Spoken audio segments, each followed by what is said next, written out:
На задворках нашего села среди травянистой поляны стояло на сваях длинное бревенчатое помещение с подшивом из досок. Оно называлось «Мангазина», к которой примыкала такая же завозня. Сюда крестьяне нашего села свозили артельный инвентарь и семена. Называлось это общественным фондом.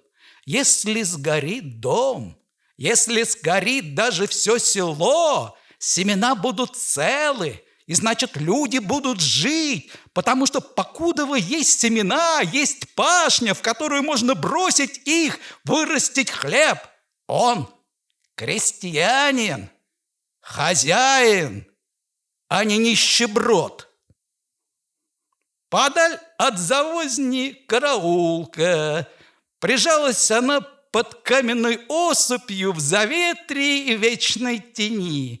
Над караулкой высоко на увале росли лиственницы и сосны. Сзади нее выкуривался из камней синим дымком ключ. Он растекался по подножию увала, обозначая себя густой осокой и цветами таволги в летнюю пору, зимой тихим парком из-под снега и куржаком по наползавшим с увалом кустарникам. В караулке было два окна, одно подле двери, одно сбоку в сторону села. То окно, что к селу, затянуло расплодившимся от ключа черемушником, жалицей, хмелем и разной дурниной. Крыши у караулки не было. Хмель запеленал ее так, что напоминала она одноглазую косматую голову. Из хмеля торчало трубой опрокинутое ведро, дверь открывалась же сразу на улицу и стряхивала капли дождя, шишки хмеля, ягоды черемухи, снег и сосульки в зависимости от времени года и погоды. Жил в караулке Вася Поляк. Роста он был небольшого, хром на одну ногу, и у него были очки. Единственный человек в селе, у которого были очки. Они вызывали пугливую учтивость не только у нас, ребятишек, но и у взрослых. Жил Вася тихо, мирно, зла никому не причинял, но редко кто заходил к нему. Лишь самые отчаянные ребятишки украдкой заглядывали в окно караулки и никого не могли разглядеть, но пугались все же кого-то и с воплями убегали прочь. У завозни же ребятишки толкались с ранней весны до осени, играли в прятки, заползали на брюхе под древенчатый въезд к воротам завозни, либо хоронились под высоким полом за сваями, а еще в сусеках прятались, рубились в бабки, в чику. Тез подшего был избит панками, битыми, налитыми свинцом, при ударах гука, отдававшихся под сводами завозни, внутри нее вспыхивал воробьиный переполох. Здесь, возле завозни, я был приобщен к труду, крутил по очереди с ребятишками веялку, и здесь же первый раз в жизни услышал музыку, скрипку. На скрипке редко, очень, правда, редко играл Вася Поляк. Тот загадочный, не из мира сего человек, который обязательно приходит в жизнь каждого парнишки, каждой девчонки и остается в памяти навсегда. Такому таинственному человеку вроде и полагалось жить в избушке на курьих ножках, в морхлом месте под увалом, и чтобы огонек в ней едва теплился, и чтобы над трубою ночами по-пьяному хохотал филин, и чтобы за избушкой дымился ключ, и чтобы никто не знал, что делается в избушке и о чем думает хозяин. Помню, пришел Вася однажды к бабушке и что-то спросил у нас. Бабушка посадила Васю пить чай, принесла сухой травы и стала заваривать ее в чугунке. Она жалостно поглядывала на Васю и протяжно вздыхала. Вася пил чай не по-нашему, не в прикуску и не из блюдца. Прямо из стакана пил. Чайную ложку выкладывал на блюдце и не ронял ее на пол. Очки его грозно посверкивали, стриженая голова казалась маленькой сбрюковку, по черной бороде полоснула сединой, и весь он будто присолен, и крупная соль иссушила его. Ел Вася стеснительно, выпил лишь 1 стакан чаю, и сколько бабушка его не уговаривала, есть больше ничего не стал. Церемонно откланялся и унес в одной руке глиняную кринку с наваром из травы, а в другой — черемуховую палку. «Господи, Господи!» — вздохнула бабушка, прикрывая за Васей дверь. «Доля-то тяжкая! Слепнет человек!» Вечером я услышал Васину скрипку. Была ранняя осень. Ворота завозни распахнуты настежь. В них гулял сквозняк, шевелился наружки в отремонтированных для зерна сусеках. Запахом пригорклого, затхлого зерна тянуло в ворота. Стайка ребятишек, не взятых на пашню, из малолетства играла в сыщиков-разбойников. Игра шла вяло и вскоре совсем затухла. Осенью не то что весной. Как-то плохо играется. Один по одному разбрелись ребятишки по домам, а я растянулся на прогретом бревенчатом въезде и стал выдергивать проросшие в щелях зерна. Ждал, когда загремят телеги на увале, чтоб перехватить наших с пашни, прокатиться домой, а там, глядишь, коня сводить на водопой дадут. За Енисеем, за караульным быком затемнело. В распадке речки Караулки, просыпаясь, мигнула раз-другой крупная звезда и стала светиться. Была она похожа на шишку репья. За увалами, над вершинами гор, упрямо не по-осеннему тлела полоска зари, но вот на нее скоротечно наплыла темнота, зарю притворила, будто светящееся окно ставнями. До утра. Сделалось тихо и одиноко. Караулки не видно. Она скрывалась в тени горы, сливалась с темнотою, и только зажелтевшие листья чуть отсвечивали под горой в углублении вымытым ключом. Из-за тени начали выкруживать летучие мыши, попискивать надо мной, залетать в распахнутые ворота завозни, мух там и ночных бабочек ловить не иначе. Я боялся громко дышать, втиснулся в зауголок завозни. По увалу над Васиной избушкой загромохотали телеги, застучали копыта, люди возвращались с полей, с заимок, с работы. Но я так и не решался отклеиться от шершавых бревен, так и не мог одолеть накатившегося на меня парализующего страха. По селу засветились окна, к Енисею потянулись дымы из труб.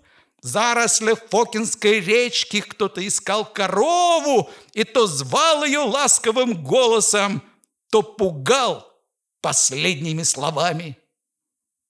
В небе, рядом с той звездой, что все еще одиноко светилась над караульной речки, кто-то зашвырнул огрузок луны, и она, словно обкусанная половина яблока, никуда не катилась, бескорая, сиротская, зябко стекленела, и от нее стекленело все вокруг. От завозни упала тень на всю поляну, и от меня тоже упала тень, узкая и носатая. За Фокинской речкой рукой подать. Забеленели кресты на кладбище. Скрипнуло что-то в завозне. Холод пополз под рубаху, по спине, под кожу, к сердцу.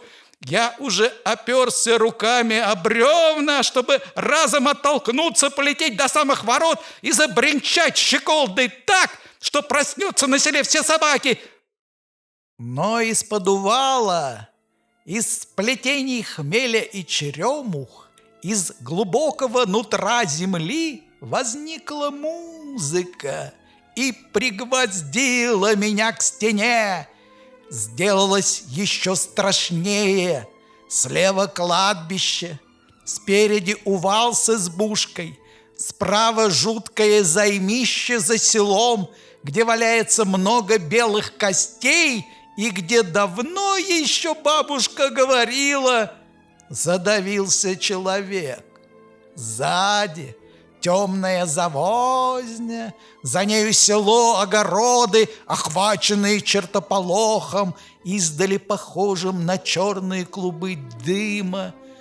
Один я, один, кругом жуть такая, и еще музыка, скрипка, совсем-совсем одинокая скрипка, и не грозится она вовсе, жалуется, и совсем ничего нет жуткого, и бояться нечего. Дурак-дурачок, разве музыки можно бояться? Дурак-дурачок, не слышал никогда один-то. Вот и музыка льется тише, прозрачней. Слышу я, и у меня отпускает сердце. И не музыка это, а ключ течет из-под горы.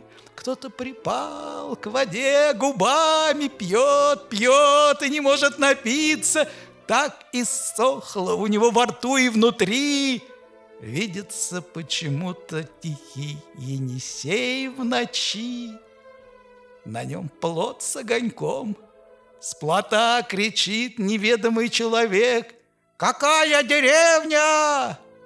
Зачем? Куда он плывет? И еще обоз на Енисее видится, длинный, скрипучий. Он тоже уходит куда-то.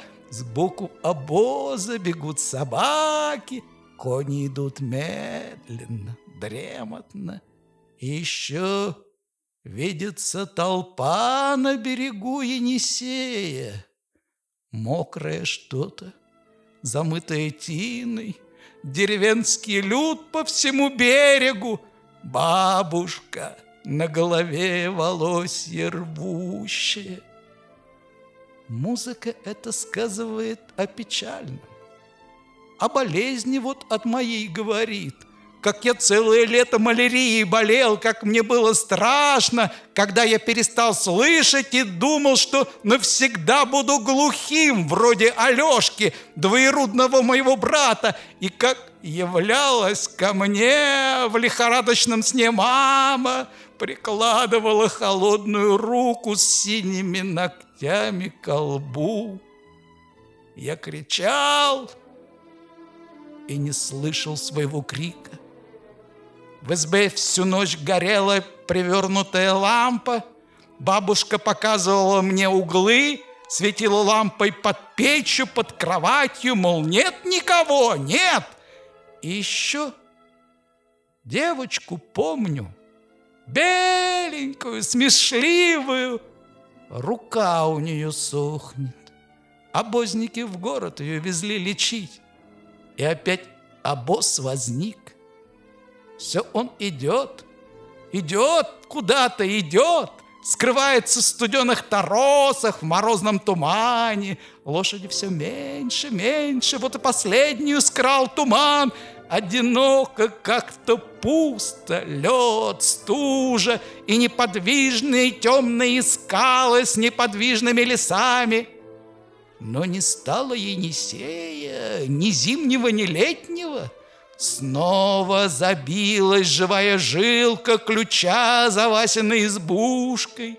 Ключ начал полнеть, и не один уже ключ, 2, 3. Грозный уже поток хлещет из скалы, когтит камни, ломает деревья, выворачивает их с корнями, несет, крутит. Вот-вот сметет он избушку под горой, смоет завозню и обрушит все с гор. В небе ударят громы, сверкнут молнии, от них вспыхнут таинственные цветы папоротника, от цветов зажжется лес, зажжется земля, и не залить уже будет этот огонь даже Енисеем, ничем не остановить страшную такую бурю. Да что же это такое-то? Где же люди-то? Чего же они смотрят? Связали бы Васю-то! Но скрипка сама все потушила. Снова тоскует один человек, снова чего-то жаль. Снова едет куда-то, может, обозом, может, на плоту, может, и пешком идет вдали дальние. Мир не сгорел. Ничего не обрушилось. Все на месте. Луна со звездою на месте. Село уже без огней на месте. Кладбище в вечном молчании и покое, и караулка под увалом, объятая отгорающими черемухами и тихой струной скрипки. Все на месте, только сердце мое, занявшееся от горя и восторга, как встрепенулось, как подпрыгнуло, так и бьется у горла, раненое на всю жизнь музыкой. О чем же это рассказывала мне музыка? Про обоз? Про мертвую маму? Про девочку, у которой сохнет рука? На что она жаловалась? На кого гневалась? Почему так тревожно и горько мне? Почему жалко самого себя?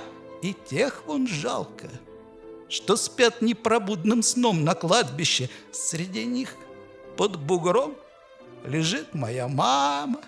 Рядом с нею две сестренки, которых я даже не видел. Они жили до меня, жили мало, и мать ушла к ним, оставила меня одного на этом свете. Где-то высоко бьется в окно нарядной траурницы чье-то сердце. Музыка кончилась неожиданно. Точно кто-то опустил властную руку на плечо скрипача. Ну, хватит. На полуслове смолкла скрипка. Смолкла. Не выкрикнув, а выдохнув боль, но уже помимо ее, по своей воле, другая какая-то скрипка взвелась ввысь, выше и выше, замирающей болью, затиснутым в зубы стоном, оборвалась в поднебесье. Долго я сидел в уголочке завозни, слизывая крупные слезы, катившиеся на губы. Не было сил подняться и уйти. Мне хотелось тут, в темном уголке, возле шершавых бревен, умереть, всеми заброшенным и забытым. Скрипки не было слышно, свет в Васиной избушке не горел. Уж не умер ли Вася-то? Подумал я и осторожно пробрался к караулке. Ноги мои лязгнули в холодном и вязком черноземе, размоченном ключом.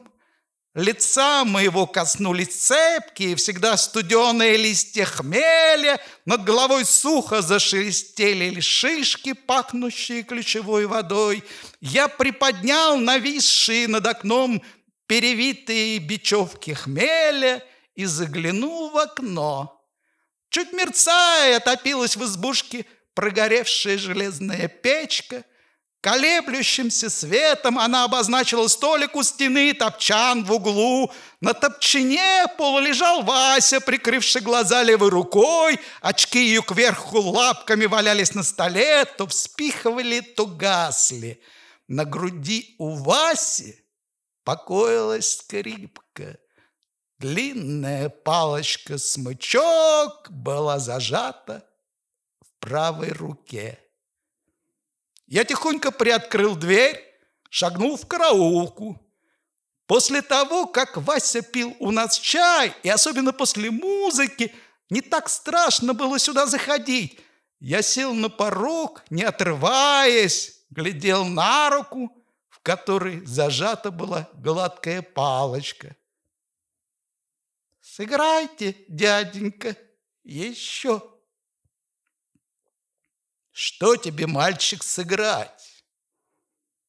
По голосу я угадал. Вася нисколько не удивился тому, что кто-то здесь есть, кто-то пришел. «Что хотите, дяденька?»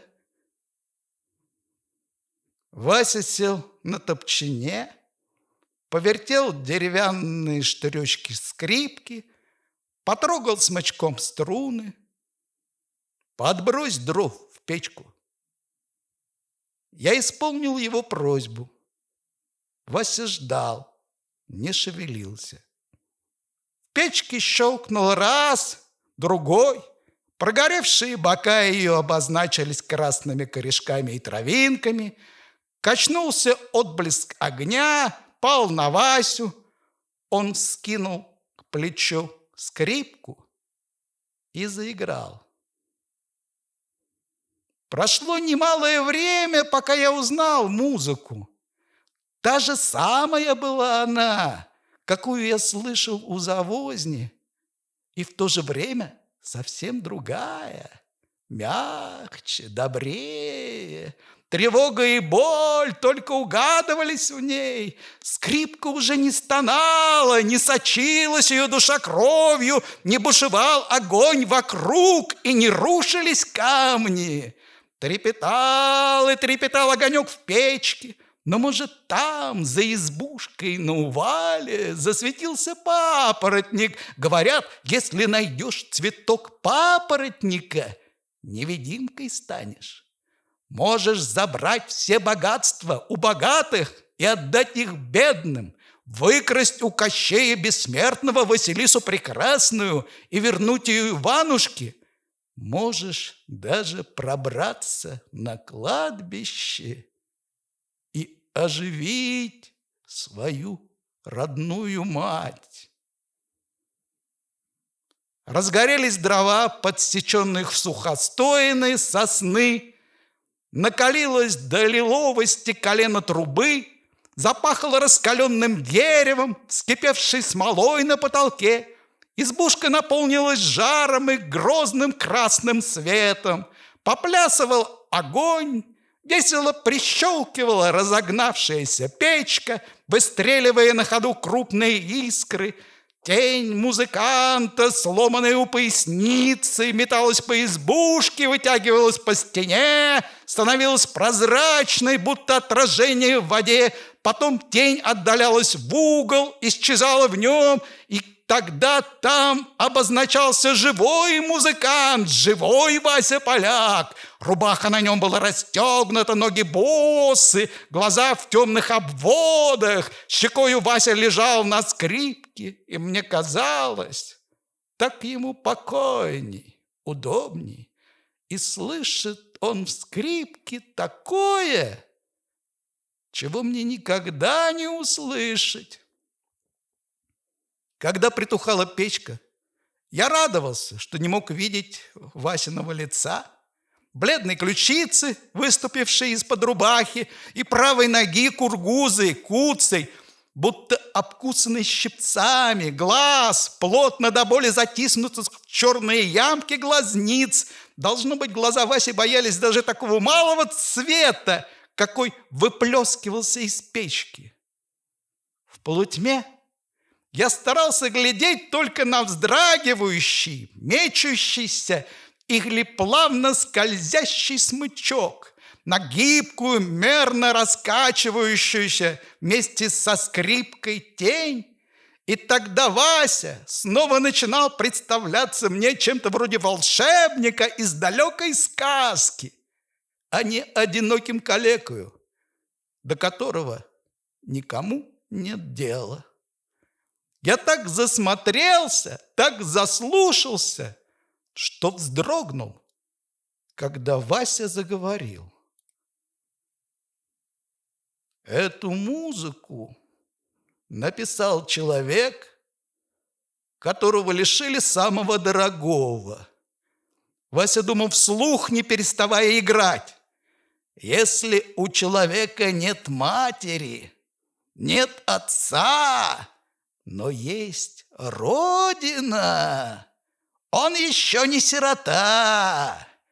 Какое-то время Вася думал про себя, я ждал.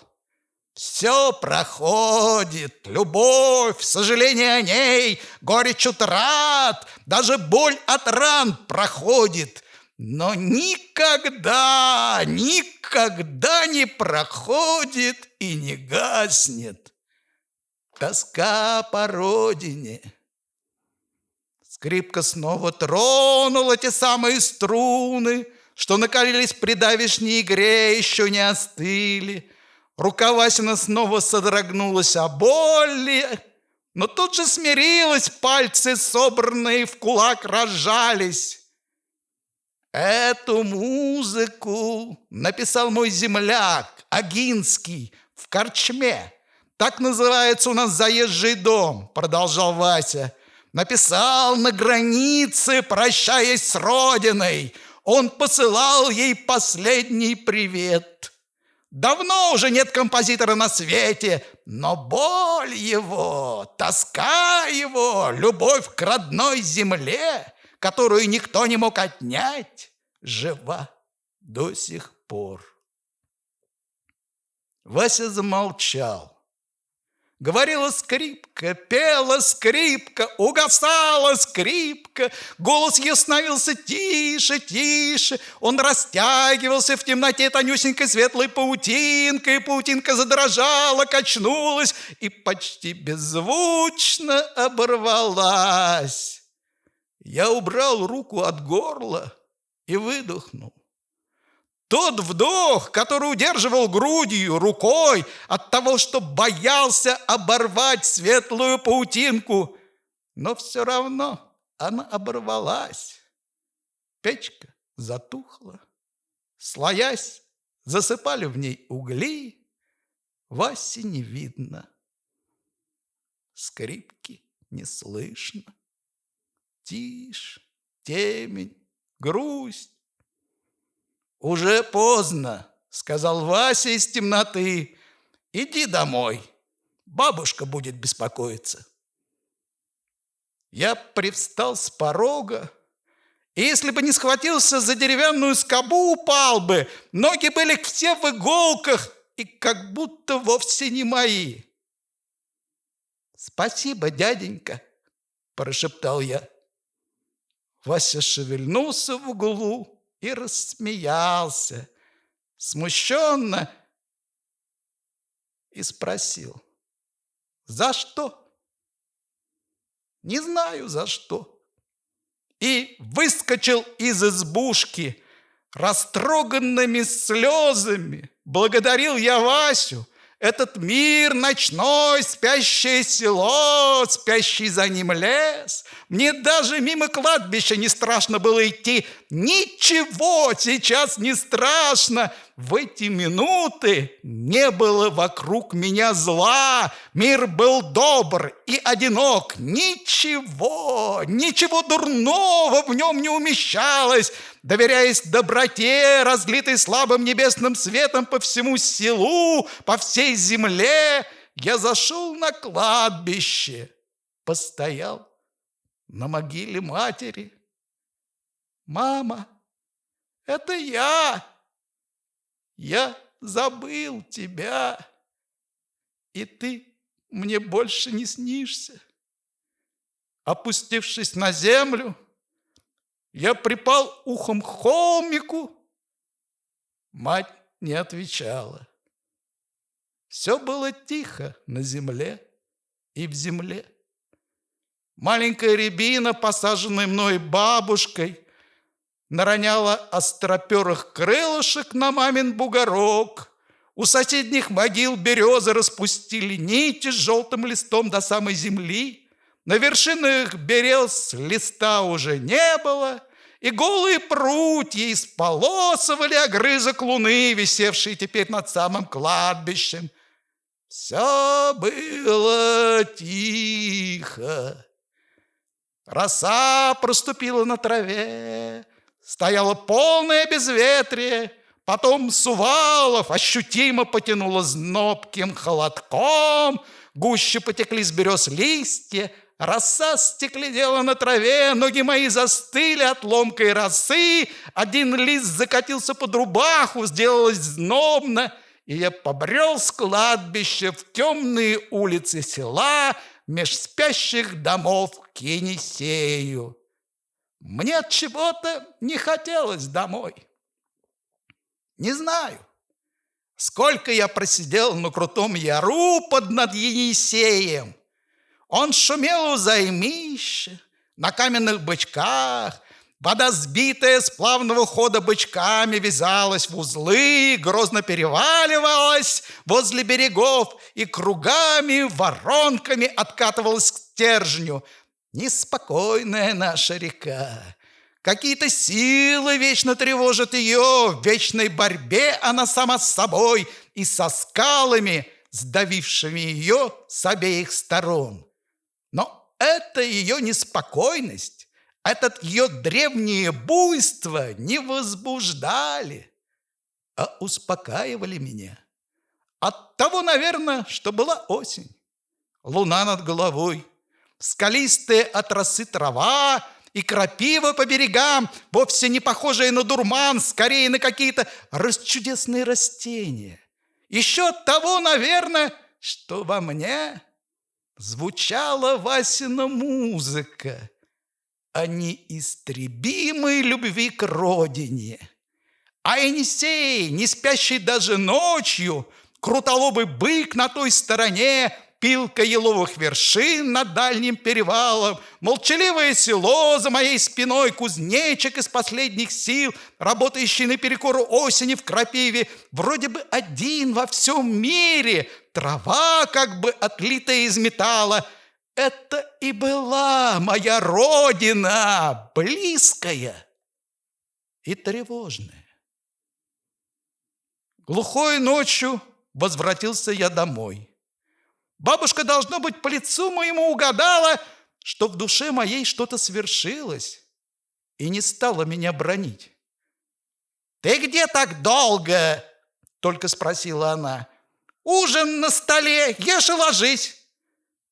«Баба, я слышал скрипку». Отозвалась бабушка. «Вася поляк, чужое, батюшка, играет непонятное, от его музыки бабы плачут, а мужики напиваются и буйствуют». «А кто он?» «Вася-то? Да кто?» – зевнула бабушка. «Человек. Спал бы ты, мне рано к корове подыматься». Но она знала, что я все равно не отстану. «Иди ко мне, лезь под одеяло». Я прижался к бабушке. «Студеный-то какой, и ноги мокрущие, опять болеть будут!» Бабушка подтолкнула под меня одеяло, погладила по голове. «Вася – человек без роду племени. Отец и мать у него были из далекой державы, Польши. Люди там говорят не по-нашему, молятся не как мы. Царь у них королем называется. Землю польскую захватил русский царь. И чего-то они с королем не поделили. Ты спишь?» «Не, спал бы, мне ведь вставать с петухами».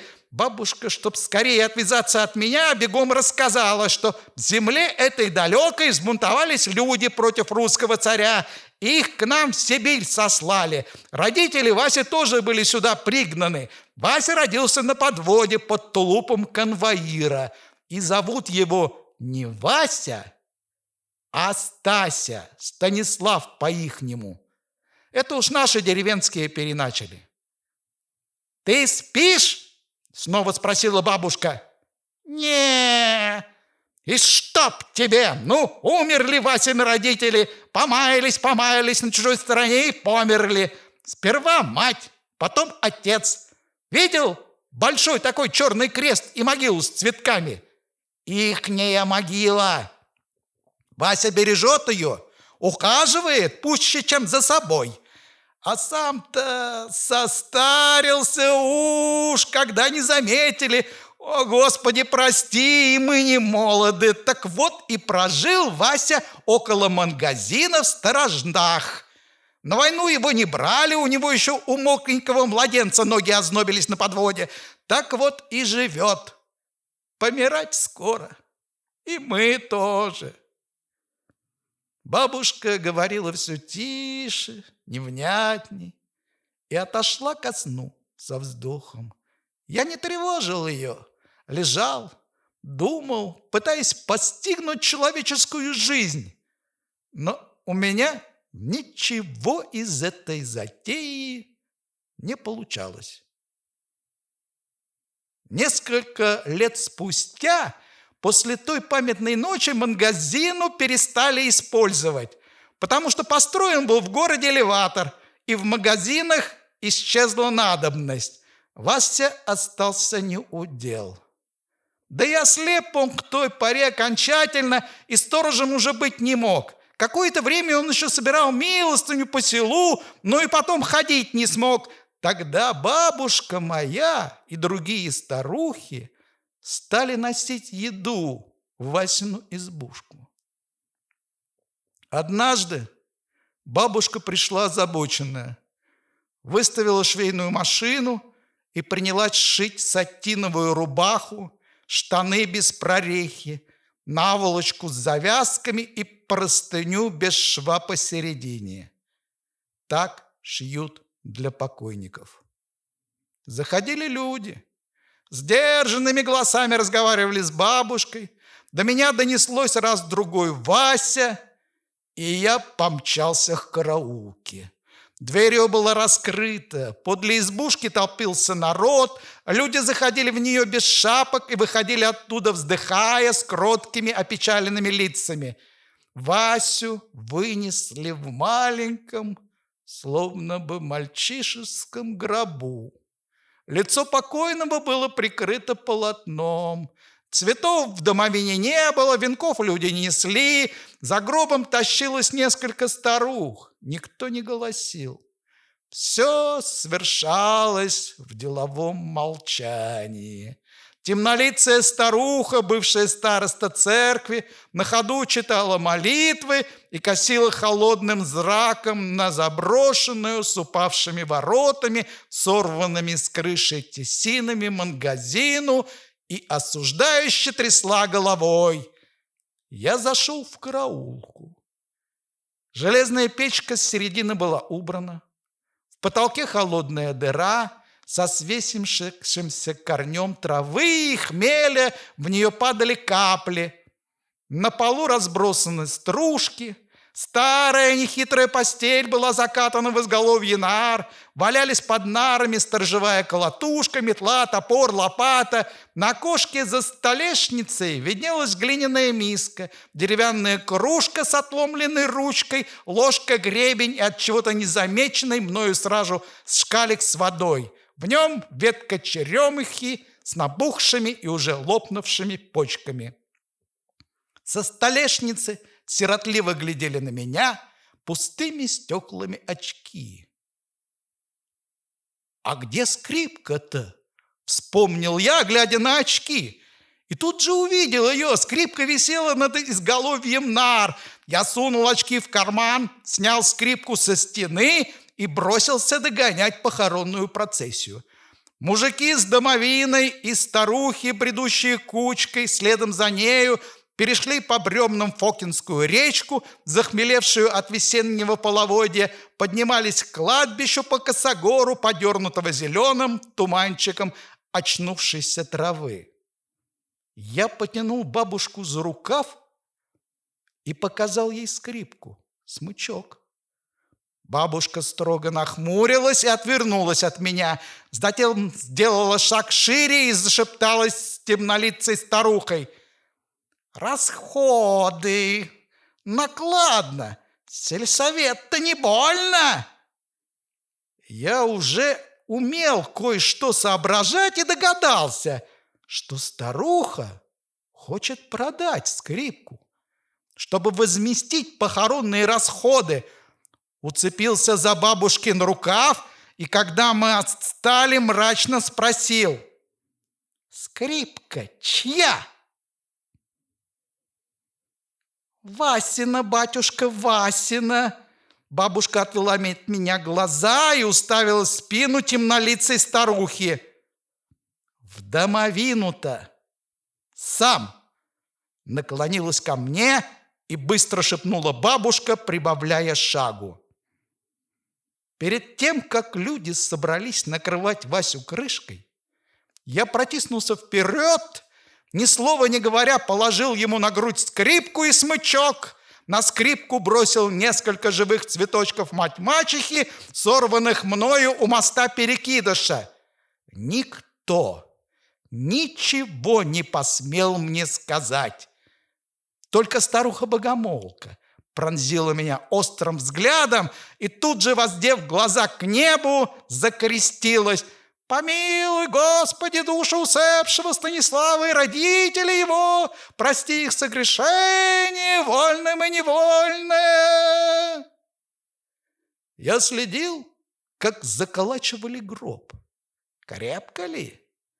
Первый бросил горсть земли в могилу Васи, будто ближний его родственник, а после того, как люди разобрали свои лопаты, полотенца и разбрелись по тропинкам кладбища, чтобы омочить скопившимися слезами могилы родных, долго сидел возле Васиной могилы, разминая пальцами комочки земли, и чего-то ждал, что уж ничего не дождаться, но все равно подняться и уйти не было ни сил и желания. За одно лето сопрела пустая Васина караулка, обвалился потолок, приплюснул, вдавил в избушку в гущу жалицы, хмеля и чернобыльника. Из бурьяна долго торчали сгнившие бревешки, но и они постепенно покрылись дурманом. Ниточка ключа пробила себе новое русло и потекла по тому месту, где стояла избушка. Но и ключ скоро стал хереть, а в засушливое лето 33-го года вовсе иссох. И сразу начали вянуть черемухи, выродился хмель, унялась и разнотравная дурнина. Ушел человек, и жизнь в этом месте остановилась. Но деревня-то жила, подрастали ребятишки на смену тем, кто уходил с земли. Пока Вася Поляк был жив, односельчане относились к нему по-разному. Иные не замечали его как лишнего человека, иные даже и поддразнивали, пугали им ребятишек, иные жалели убогого человека. Но вот помер Вася Поляк, и селу стало чего-то недоставать. Непонятная виноватость одолела людей, и не было уж такого дома, такой семьи в селе, где бы не помянули его добрым словом в родительский день и в другие тихие праздники. И оказалось, что в незаметной жизни был Вася Поляк вроде праведника и помогал людям смиренностью, почтительностью быть лучше, добрей друг к другу. В войну какой-то лиходей начал воровать с деревенского кладбища кресты на дрова. Первым унес он грубо тесанный лиственный крест с могилы Васи Поляка. И могила его утерялась, но не исчезла о нем память. По сей ж день женщины нашего села нет-нет, да и вспомнят его с печальным долгим вздохом, и чувствуется, что вспоминать им его благостно и горько. Последней военной осенью я стоял на посту возле пушек в небольшом разбитом польском городе. Это был первый иностранный город, который я видел в своей жизни.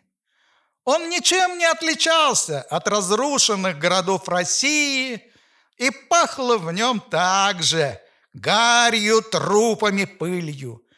Меж изуродованных домов по улицам, заваленным ломью, кружила листву, бумагу, сажу. Над городом мрачно стоял купол пожара. Он слабел, опускался к домам, проваливался в улицы и переулки, дробился на усталые кострища. Но раздавался долгий глухой взрыв, купол подбрасывало в темное небо, и все вокруг озарялось тяжелым багровым светом. Листья с деревьев срывало, кружило жаром вверху, и там они истлевали. На горящие развалины то и дело обрушивался артиллерийский или минометный налет. Нудили в высоте самолеты, неровно вычерчивали линию фронта немецкие ракеты за городом, искрами осыпаясь из темноты в бушующий огненный котел, где корчилось в последних судорогах человеческое прибежище. Мне чудилось, я один в этом догорающем городе, и ничего живого не осталось на земле. Это ощущение постоянно бывает в ночи, но особенно гнетуще оно при виде разора и смерти. Но я-то узнал, что совсем неподалеку, только перескочить через зеленую изгородь, обжаленную огнем, в пустой избе спят наши расчеты. И это немного меня успокаивало. Днем мы заняли город, а к вечеру откуда-то, словно из-под земли, начали появляться люди с узлами, с чемоданами, с тележками, чаще с ребятишками на руках. Они плакали у развалин, вытаскивали что-то из пожарищ.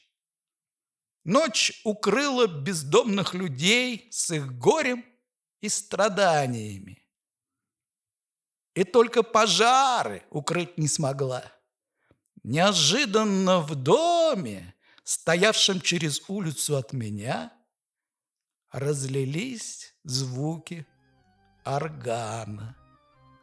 От дома этого при бомбежке отвалился угол, обнажив стены с нарисованными на них сухощекими святыми и мадоннами, глядящими сквозь копоть голубыми скорбными глазами. До потемок глазели эти святые и мадонны на меня. Неловко мне было за себя, за людей, под укоряющими взглядами святых, и ночью нет-нет да выхватывала отблесками пожаров лики с поврежденными головами на длинных шеях.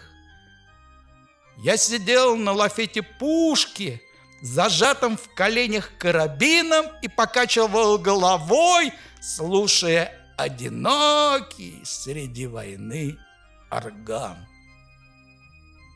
Когда-то, после того, как я послушал скрипку, мне хотелось умереть от непонятной печали и восторга. Глупый был, малый был. Я так много увидел потом смертей, что не было для меня более ненавистного, проклятого слова, чем смерть. И потому, должно быть, музыка, которую я слушал в детстве, переломилась во мне, и то, что пугало в детстве, было вовсе не страшно. Жизнь припасла для нас такие ужасы, такие страхи. Да, музыка та же, и я вроде бы тот же, и горло мое сдавило, стиснуло, но нет слез.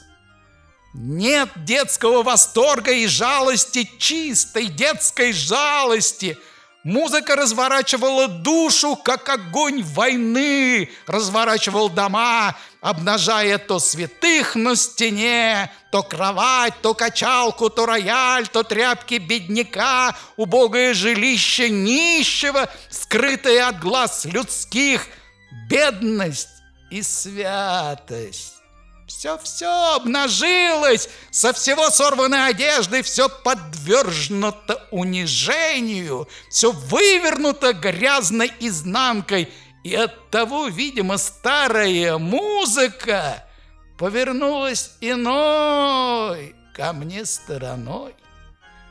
Звучала древним боевым кличем, звала куда-то, заставляла что-то делать, чтобы потухли эти пожары, чтобы люди не сжались к горящим развалинам, чтобы зашли они в свой дом под крышу к близким и любимым, чтобы небо, вечное наше небо, не подбрасывало взрывами и не сжигало адовым огнем. Музыка гремела над городом, глушила разрывы снарядов, гул самолетов и треск и шорох горящих деревьев. Музыка властвовала над оцепенелыми развалинами. Та самая музыка, какую словно вздох родной земли хранил в сердце человек, который никогда не видел своей родины, но всю жизнь тосковал о ней.